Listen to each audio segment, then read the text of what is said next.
Doing the same ones. Quite scary. Yeah, it's absolutely going to be the same ones. Ball's looking to be Shyvana. Exactly. So as they go back through picks and bans, we're going to have to just look at what they want to get out of these compositions, how they want to do it. You know that Bloodwater and Xmithie were quite aggressive in their last laning phase. They were able to get out quite strong. But will they do it again? Are they going to try to take out Sneaky and LemonNation? Because we know them as the passive lane. I definitely think that the Lucian Annie should be the more aggressive lane. Right. And they're going to be definitely trying to get a fair bit of aggression early on. Even though we're going into the same game with the same picks and bans, doesn't mean we won't see lane swaps. It doesn't mean we won't see invades. I think for XDG as a whole, I'd like the Warwick pick only because it's strong against Shyvana and it can kind of get them to that point. But I do worry a little bit about Mancloud's ability to just survive that laning phase against Vi and Yasuo. Mancloud does like to be aggressive, get the lane pressure on. Even if he doesn't roam, he stops his lane from roaming. So definitely a good thing. Not a good thing, but to bring up and be a little bit worried about for him. He wards a tad late, as we see. He was pushing back Kassadin quite hard in that first game, pushing back. So we'll see if they can pull it out. You could see Benny there using his hand warmers like an arm warmer, just going all the way up and down there. Well, the blood flows into your hand, so if you speed it up beforehand, right? Does that work? Nope, probably not. Okay. It sounded good at the time. That's why I want to try it. Play-by-players can say anything. Oh, you don't need to put hand warmers on your hand. Just put them on your shoulder. It'll work just great. Hot Ice. No, that's a good movie, though. Hot Ice? I haven't seen it. Rookie of the Year.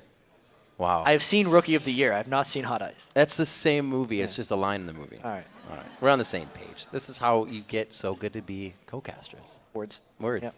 Absolutely. You trade them back and forth at high speeds. I like that. Rookie of the Year was a good movie, though. That was the one where the kid had like the 106-mile-an-hour fastball. Yep, you need Hot Ice. Because he broke his arm? Yep. Okay. Gotcha. We're on the same page. It always happens. It takes a little bit, but then it's like, boom, same path, end of the race. We found the finish line. So I would consider Cloud9 the rookies of last year. Yeah, absolutely. Throwing Meteos fastballs the entire time. That was actually pretty crazy because, like I said before, when you win so much, you kind of go into a game like, are we going to just win again? Because nobody's really challenging us, but more fastballs. Well, if anyone challenged Cloud9 last year, it was XDG. Yes, it was. XDG very much so in the early game. Remember, 88% of you came into this game thinking Cloud9 would take it, and it's still 88% on that website. So we're going to have to see if the fans here are correct. But the fans also sitting behind XDG after that first game. Zuna finding a little love in the jungle. So both teams, you could say, have home court advantage right now. Both teams with home court advantage. Yeah. That's craziness. All right, so same start as last time. Pretty much exactly the same. We see Sneaky standing in mid lane. Dancing.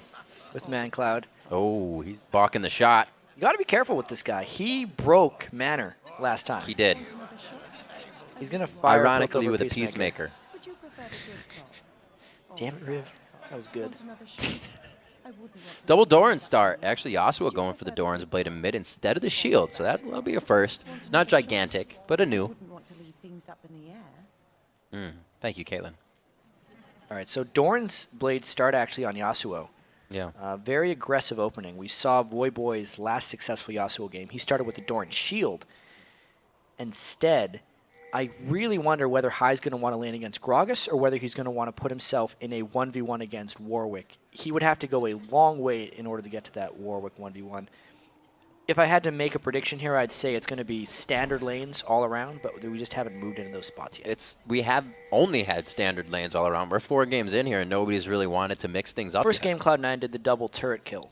Oh, they did go super fast. You're right. That went so quick. I forgot about it. It was very fast. Sneaky and ever. Ooh. So now that the wards are down, they start to invade. This boggles me. But this see what they got out of it. This is a smart invade right now because they know Warwick can do almost nothing to help Zuna early on in the game. And if they push him off here, it will set Zuna back a fair bit. I was wondering when this was actually going to happen. Now, did they trade down to the bottom lane? You see Warwick, he's going to actually try to see if he has time to take his wolves before he does this. Benny. No, that's not his wolves. Elise, rather. Zuna. He's taking Elise's wolves. Yeah. Right. Yeah, Zuna tried to stick around and harass a little bit.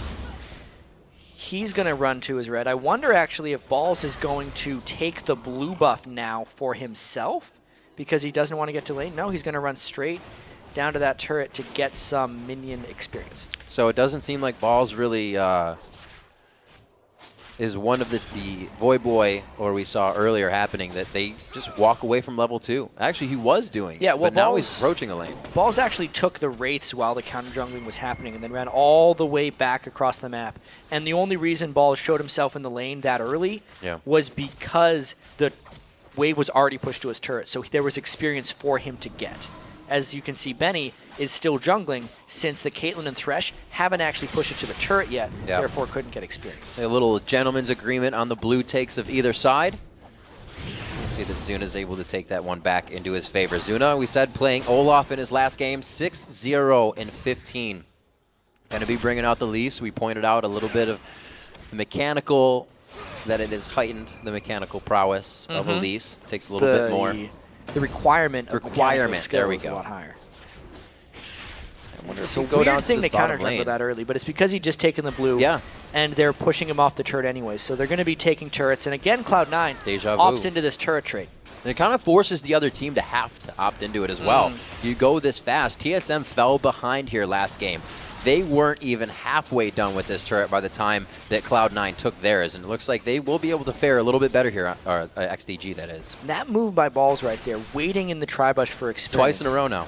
It's going to give him an edge. It gave him an edge against TSM. It's a smart thing, and they didn't even get that turret. This is going to again. Cloud9 is looking like they're coming out on top of this.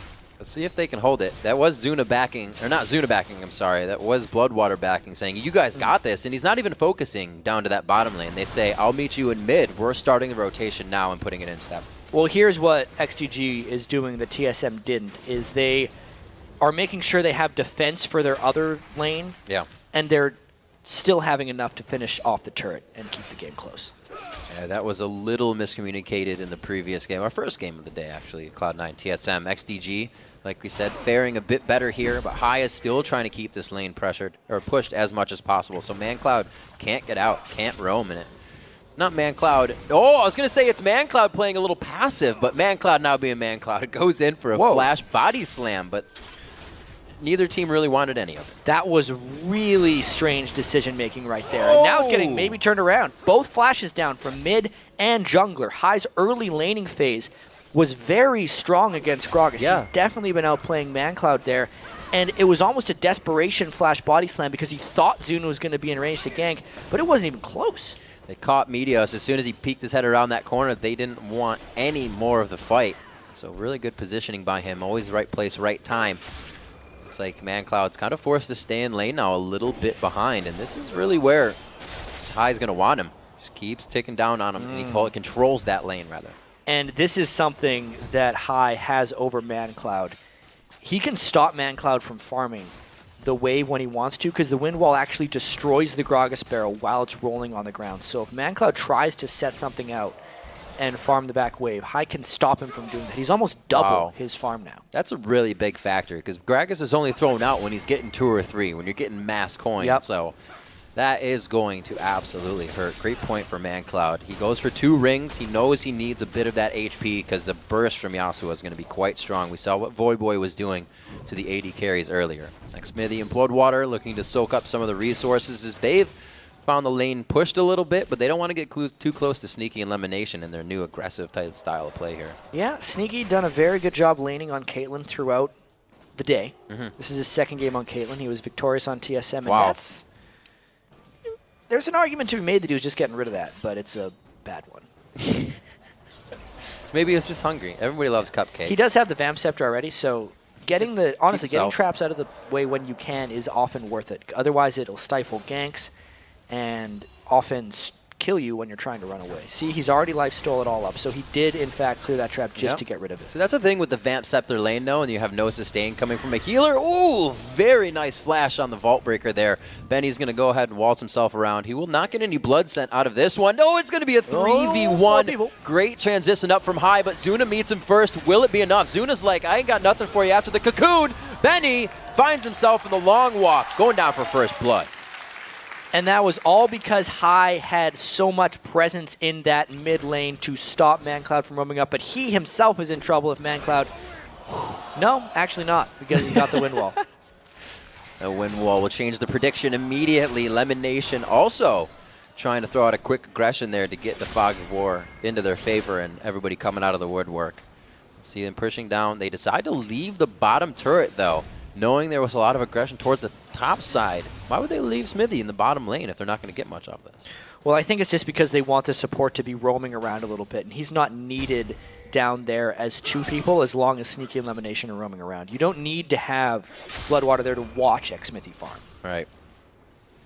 He's soaking up more experience. That'll put him ahead in a few levels, and he's actually got 2 levels on his support. So they'll have to be careful if they actually try to go in for a fight. Tibbers will not be there, and they will have to coordinate. Same thing on the other side, though. Sneaky's a level ahead of LemonNation, as it should be, but it's not 2 levels.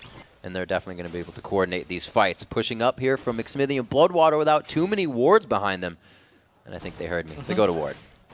They're going to get some safety back in that lane. But honestly, the laning phases aside from the middle have been very even and close. I'd say Benny actually had the edge on balls before he got ganked. It's really just been about High's Yasuo shutting down Mancloud's Gragas.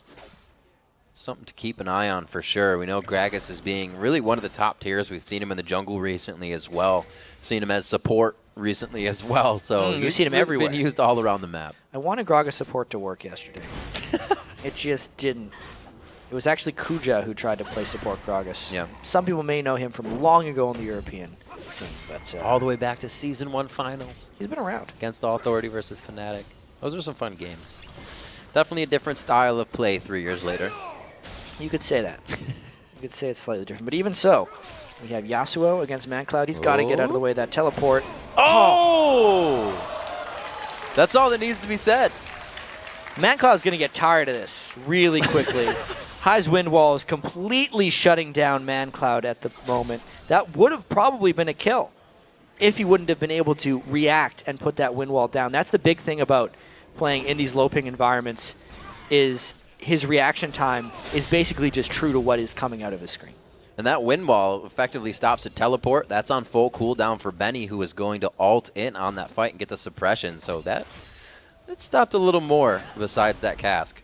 And XDG likes to get their advantages in the early game. If they don't pull off early game advantages, they oftentimes aren't able to close out games. And Cloud9 is the ones coming out with the edge here. They did a slightly better job with the lane swapping, and they've just done a better job rotating and taking advantage of High's great Yasuo play. Absolutely. The cookie is crumbling in their favor right now. We've seen the gold lead coming into the start of every game here in the North American split be at least, or I should say just, around 1,000 gold. It doesn't really spread too much until really later in the game, which usually we see teams getting that first dragon, getting those first turrets. Oh, here comes a gank. Ooh, Zuna, very, very low in the mid lane, but he repels on most of the damage there, gets himself out. Very well played.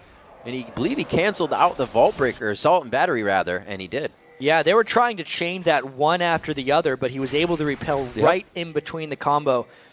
Actually a bit of a strange gank there. I feel like if Meteos would have ulted at the start, they would have gotten the kill. But then, since High did land his Tornado, he ulted right away, and they just messed up their chaining because he actually landed a spell he wanted to.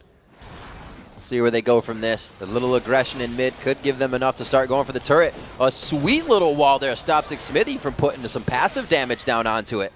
It looks like Cloud9 has everything they need to siege protect. Yeah, there was no wind wall to block that Grog assault, but the turret stopped him from going too far away. I think the dragon fight's going to be a big factor in this one. Gragas says yes. So does Annie. You're going to have to see Meteos if he can really change the minds of everybody. There are 3 dive buddies on this team. High wants to go in, but he's not going to be nearly as tanky as Meteos and Balls, so there has to be extreme coordination when they get into the fight. Yeah. So the nice thing is he's gotten a Static Shiv, and right. for Yasuo, surprisingly, Static Shiv is a great offensive and defensive item because he gets the extra damage from moving around so much.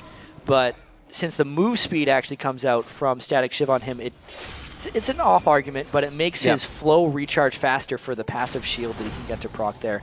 It does look like Cloud9 is all grouping up towards this dragon now, hoping to catch Zuna and Mancloud in a blue buff rotation. It's all about how fast they can kill it. It seems like Cloud9 is just kind of going for this dragon. Doesn't seem like anything was really set into place. They found the window and took it, and sometimes that's the way you have to play. They start to spread that gold lead to 2,000 now. First dragon down at 12 minutes, so we'll see that around 18. We'll see if both teams are actually moving for it beforehand. And check out Meteos. He hasn't even finished a Spirit Stone yet. He's still sitting on Hunter's Machete, and he's just going around with the Boots of Mobility, but it hasn't hurt him in health too much. Knowing that he can take all the blue buffs, he's able to spam his spells fairly frequently in the jungle and actually keep his shield up from using spells. It's making it so he doesn't need the sustain from a Spirit Stone. Definitely seeing less Meteos than usually in the lanes this game. We saw Snoopy tried to build mobility boots on Lee Sin in their first game for EG, and he was only really the support there, but here we go, getting the lockdowns in. They're going to be able to take him down. They try to get a bit of suppression down onto balls, but they get out alive. And this is what all the Vi's do nowadays. They max their Vault Breaker, and as long as that lands for Meteos, it is a huge amount of damage, and it gets the kill for them. Then they just chained their ultimates together, and there was not much Benny could have done to escape that one. Not much he could have done or can do right now about his turret going down. The rest of the team is in the top lane, so we have rotation now. Meteos is going to be heading over, but Balls is free to pressure this top turret, and Warwick really isn't that close. Getting the repel out of Zuna. That was cute. Just about. Cool wall. Yeah. It's windy. Second turret goes down in this lane, though, so there's a lot of split pushing going on. High. Might want to be a little careful about Mancloud here. He doesn't have any mana. He gets popped back to his team. It was a good flash. That was pretty lucky. He flashed over that barrel so that it knocked him in the other direction. Otherwise, I think Mancloud would have finished him off. Looks like XDG is still trying to keep that pressure around the map. Zuna and Bloodwater, Zuna, going to do it a lot. Xmithie and Bloodwater have not moved from this bottom lane for quite some time, and we even saw that Sneaky and LemonNation were mid lane even before, and still the bottom turret is up for these guys. They've been putting their focus in a lot of other places when they had that lane in their favor. Yeah, the farm in that bottom lane has been rather close. I would say that the lane advantage of Xmithie and Bloodwater should have mainly come through, but because we did so much 2v1ing and so much swapping, it was hard to really fight in a 2v2 situation, and it just means the farm is close. XDG definitely handled the early turret rush better than Team Solomid did in the first game. It wasn't Cloud9 instantly going and pressuring the turrets. They have found the second one in the top lane, but even in the first game when they dropped it quick, it didn't really play much of a role. It was all about the mid, and then the Dragons, and then the Barons. So if XDG can kind of get by the fact that they don't have a top turret, they'll be in good condition. Yeah, I can see XDG falling behind a bit in this game, though, because a lot of their farm in the jungle is just low. They haven't been able to make any plays of their own. They're really just reacting to what Cloud9 is doing with them. And that's what you almost can't do. When you're playing adaptive, you're already one step behind if you're not the one initially doing the adapting to what's going on. So XDG is thinking of what to do. Who's the initiation, though? They have the Tibbers. The Flash Tibbers could absolutely be there, but when you use that, you're only going to have a dragon, a chick with big hands, and Yasuo coming at your face. So it's a lot to worry about. See if they can get the push down on the bottom lane here, because Annie's flanking around from the side. They don't want to get caught in a Tibbers plus Xmithie combo. That would be a bit too much. No, but they are, chat. They are. And there's the culling on the backside. Box goes down. Benny's there to capitalize on the suppression, locking him down. LemonNation's going to fall on this one. And no, they don't have the wards to be safe right now in that bottom lane. The pink ward from Bloodwater pays dividends because they did not know that it was the Annie approaching up from the top. And, of course, the teleport came in on another pink ward, I believe. Yeah, check it out. Going from the other pink ward down on the mini-map. Even with the lantern there, Warwick had them both dead to rights. He hops on Sneaky just for fun, and then LemonNation had no way of running away. He didn't even bother trying to use his flash. It worked really well when they played Ashe and had Hawkshot when they didn't ward. But when they don't have wards and they don't have Ashe, it looks like the bottom lane gets torn up quite a bit there. Very well played by XDG. Baron is up in a minute and a half right now. Or, yeah, Baron. Dragon is up in a minute and a half right now. And with XDG winning that little bottom lane scuffle, they get the Bloodthirster up towards Xmithie and charged up. Zanya's is on to Mancloud, so that makes the objective fight a little bit stronger for them. Yeah, it's not your typical Gragas build, but that's because you typically don't have to fight against Yasuo. Right, the armor. Yeah, the armor from the Zanya's Hourglass should come in pretty handy for him. Oh. He's actually come back a lot in that lane since High could block so much with his wind wall. He is just auto-attacking HP back from burnout. Exactly. Mixed damage doesn't matter. Benny can completely deal with balls at this point. Very good damage onto the turret so far. It looks like they don't want a full engage, though. It's not what they are ready for. The teleport is down. There's just too much crowd control they're looking at for this next fight. High stays alone, Maybe he can bait this fight out. It looks like Sneaky and LemonNation want to help him with something. Yeah, High's still working on his items Meteos as well. He's got 1,000 gold in his inventory. He has one for the Vamp Scepter and double Thorns, so he's really worried about keeping his health sustained up high. Cloud9 still getting out pink wards. The pink wards laid after they actually lost their bottom lane just now, so they're kind of doing a little bit of their own reacting to something that happened when they were the ones on the driver's seat just a second ago. Still 4,000 gold in the lead. And those pink wards are going to set them up. Like we said, Dragons at 18 minutes. That's in 10 seconds. So they have already set the chess pieces in place more than XDG here for this objective. Yeah, Bloodwater would have to get there very quickly if he wants to take this one down. I wonder how long before Cloud9 fully commits to this one. I think this is the fight Cloud9's been waiting for. And as long as High's in position, he can actually block the barrel steals. He can just throw a wind wall up, and it's safe to do any objective against Gragas if you have a Yasuo on your team. It is a little dangerous, however, just putting themselves in the Dragon Pit and allowing XDG to initiate, but that's what they've chosen to do. Here we go. Benny's getting close. Eyes on Warwick. He locks down High, actually. Dragon goes over to Meteos. He gets the smite down perfectly on it. High is very low, but somehow still alive in the fight. He dashes out. Benny's on his tail. Can he live with the last hit there? They have put 3 people on 1 person. The other side of the fight, it's XDG losing 3. Yeah, that just shows you how XDG was very weak coming into that fight, because even though Benny seemed to take all of the distraction onto himself, Cloud9's Wrecking Crew was still able to finish off the back line of XDG. So a great call and fight by Cloud9. They did have a small lead before that fight. Now it's much bigger. Fighting with the vision there. I guess they pulled everybody out of the vision, as you can see the start of the fight. But and I got to see the other half of this fight that we didn't see on camera right from the start. So it was an attempted steal by Zuna, and then he wasn't really involved in the rest of this fight. You can see he runs off towards the top, and Meteos is who's fighting up there with Shyvana. This part we've already seen before, so you can see Sneaky just finish off Benny with those Ignite ticks, and that's the 3 for 1. So very nice coming in. 202 in the top lane for Balls. Meteos sitting on the same score. And this time it looks like Sneaky and LemonNation are going to take a little bit of a backseat. They're putting more of the assists up for the team to make sure that they get everything they need in. But they have found the biggest lead we've seen at 20 minutes into the game. 5,000 gold lead as XDG comes up on 26,000.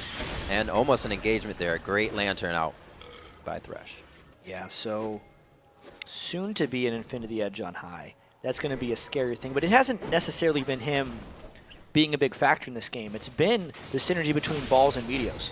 Yeah. The gank they were able to pull off on Benny in the top lane, and then their dive in that dragon fight have really been what's securing them the big advantages. Balls, even though he can get handled by Benny in the 1v1, hasn't let Warwick take much back on the map. You look at that lane, Balls' turret is still standing. Yeah. 2 of Benny's turrets are gone. Again.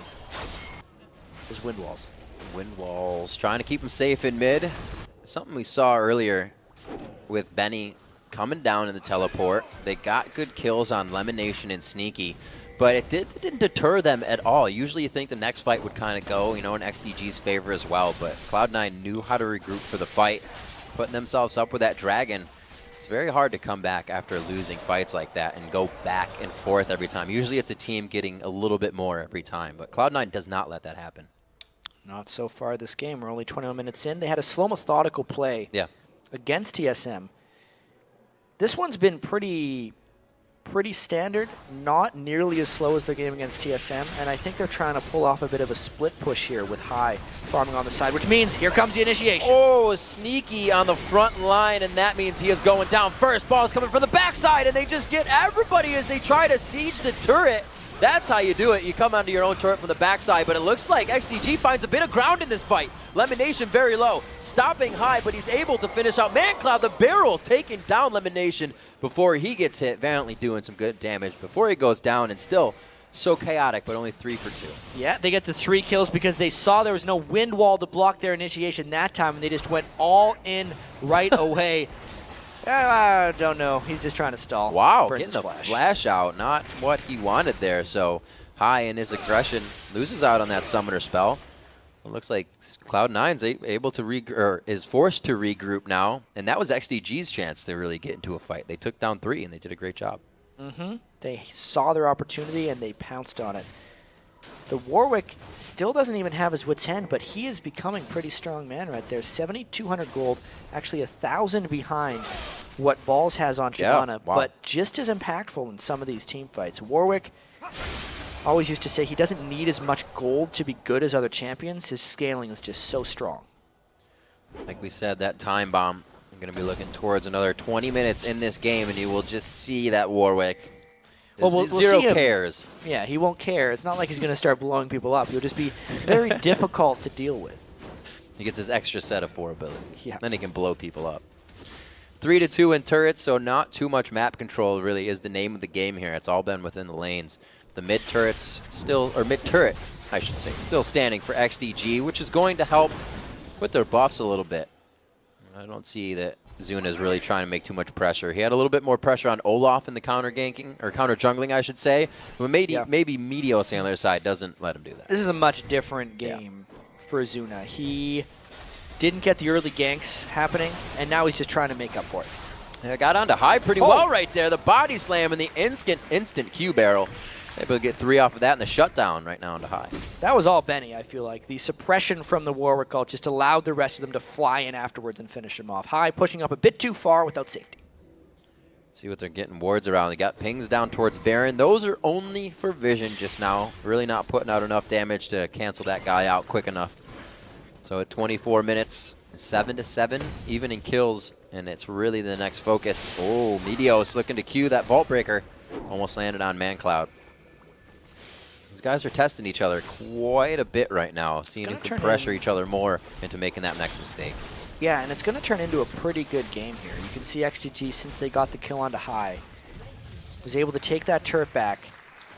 They're really pulling this one around. If we get a dragon fight next, which we probably won't because the timing is just off, it would have been a good time for XDG to come back into this one. As it is now, Cloud9's going to get it, and it's actually going to slow down the game a little bit. This isn't a point of contention. I really like the focus of Meteos here.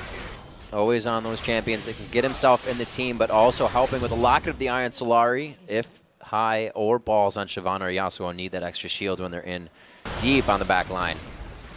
Ooh, Benny took a lot of damage up there in the top lane as well. So Balls fighting back with that Blade of the Ruined King active. Now Warwick has to heal up a little bit. And this could be another opportunity here for XDG to find that fight. Bloodwater doesn't quite have his flash yet on Annie, but that was a very potent initiation for him the last time he did it. LemonNation trying to use the Fog of War here to his advantage on the side. Meteos on the out. He gets caught. He's forced to Vault Breaker in. Assault and Battery as well. High going down very low, and they're taking a bit too much damage at the start of this fight, but they trade back 2 quick kills instantly. Easy enough for me to say. And they keep going on the fight. Those 2 kills were perfect. Zuna almost goes down. He actually clicks back on accident. It's enough for Sneaky to hit the shot. He nets and flashes into position. 3-1 now. That was just a 3-for-2 in favor of XDG. Completely turned on its head right there. Yes, they got a start on the Meteos, but he's a very tanky guy right there. Didn't actually use his Locket of the Iron Solari. Wow. Maybe could have lived. Even so, Cloud9 just powering through. Benny trying to do what he can on the front line, but he's only going to be taking a bit of damage. It looks like they get the turret without any worry. It's going to be on the Sneaky. They flay him off. Could they get enough damage? And they finalize the kill. Great reaction time there by LemonNation to keep his AD carry alive. The follow-up kills coming from High. The Thresh Lantern out. And Boss is going to be safe from burnout and the Ascension. XDG went about a quarter second too early for that one because they had the support coming in Xmithie and Bloodwater, but it ended up just costing them both of their solo laners' lives. So even though XDG had done so much to claw their way back into the game, they just lost it all right there. Cloud9 was able to turn right back around because, honestly, XDG came right to them, and Cloud9 turned it around beautifully. Meteos looked like he got himself caught, but they just have so much confidence behind their team and what they're doing. They were able to, that fight went from coast to coast. It did start down by Cloud9's mid inhib, or second tier mid turret, and then ended up at XDG's turret with them losing more people. An unfortunate situation. As you said, the cookie's crumbling in the favor of Cloud9 in every instance here, and we're even seeing the fights go back and forth, but just too much in the favor of Cloud9 that time. It's all up to XDG now to really take back the driver's seat and use this time to figure out how Cloud9 is getting around their defense. Yeah, well, they're getting through a lot of it because they got 2 Last Whispers completed right now. That's a huge amount of itemization for High. Picked up a bunch of gold in that last fight. He's actually sitting at 1,120 tops in the game. So not only did he have a good laning phase, he's had an even better roaming and team fight phase. That last fight in particular was a huge boon for him. And now they can actually do this Baron with a little bit of peace of mind if they want to start doing the baits back and forth, or just Shirelia's in and try to make it happen. They wanted Zuna pretty hard there. Great cast coming out from Mancloud. Saves the day for a quick second. Not too long of a cooldown on that.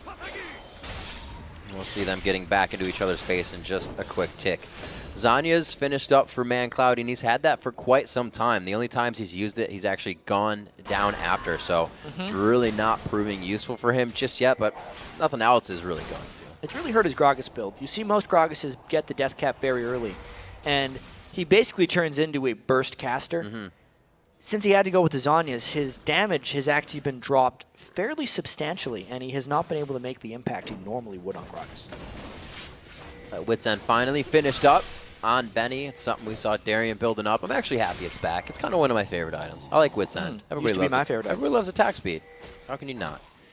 12-8 in this matchup. And that attack speed hopefully is starting to help Benny as he gets into that tankier part of the game, because it is an 8,000 gold lead that Cloud9 has right now, and it's really spread nicely across their entire composition. Nobody's focused power right now, and even LemonNation has 9 assists, so that's going to be helping him out a lot. Yeah, plus he's almost maxed out on cooldown reduction there with the Talisman and the Boots of Lucidity. So that's a lot of hooks, a lot of plays, and a lot of control in team fights. Meteos was hoping to hop over a wall, but he got spotted by that ward. We see Benny now taken to the bottom lane. Yep. He's going to get a bit of a split push on here. We're getting forced into a bit of a play right here, because there's the Warwick in the top lane, so either Cloud9 goes for Baron, Dragon, or they send someone for Benny. I think since Cloud9 likes to take action, they're going to be going for this Baron first and foremost. The ward is there on the other side, at least for XDG to see. No, it gets cleared out. And this will not be helping them. Benny in the bottom. He has teleport up. They could be ready for this one. Looks like they are going to be able to drop the turret, but is it enough time to know how much time, how Baron has? It is not. It is taken. The teleport now happens, and he's going to be on the backside of this fight. Maybe they decide to figure out how the pinch works. No, he stopped his teleport. They are able to get in. They throw Xmithie into the flame there. Very nice job getting him to the backside of the fight. Looks like Cloud9 is going to be able to push on. Benny's very sad right now.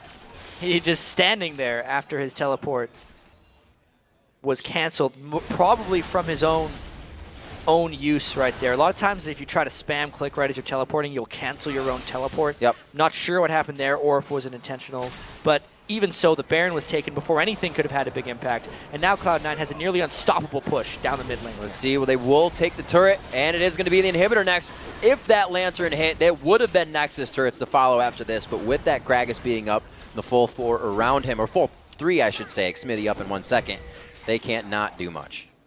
No, they have continued to cascade their advantage here.